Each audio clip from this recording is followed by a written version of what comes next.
Tuko hapa katika ofisi ya wazee wa jimbo la Kiembe Samaki, na wazee wa jimbo la Kiembe Samaki wametwita kwa madhumuni kwanza ya kutupongeza toka kuchaguliwa kuwa katika nafasi hizi za ubunge, wakilishi na madiwani, lakini pia tumekuwa na mazungumzo nao juu ya muendelezo wa shughuli za wazee hapa jimboni.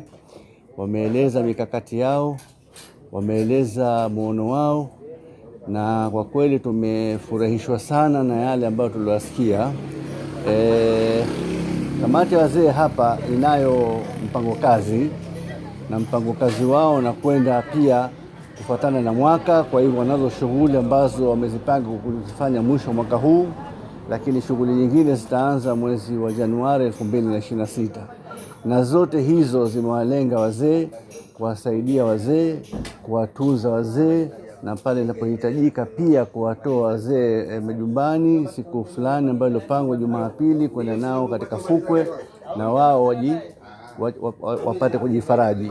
Hili ni jambo zuri na tumekubaliana kufanya kazi nao kwa pamoja, kusaidia pale inapohitajika, na pia kila baada ya muda mfupi, baada ya miezi mitatu, tutakuja hapa kuwasikiliza wazee ofisi yao, na kama kuna mahitaji yote sisi pia tumejitoa kuisaidia kwa ajili ya kuwatunza wazee wa jimbo letu hili la Kiembe Samaki. Sote tunajua umuhimu wa wazee, sote tunajua wazee wanapofikia katika umri fulani, hasa ikiwa afya imeanguka, wanavyokaa nyumbani, wanavyohuzunika.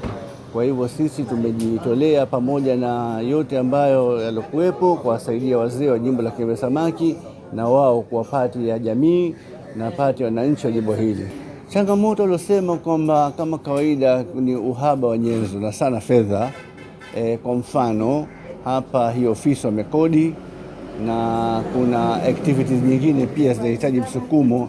Hizo tumezichukua, tutazitekeleza, na la awali tutalitekeleza leo. Wito wangu kwa jamii kwamba wazee ni muhimu katika jamii yetu. Wazee ni hazina.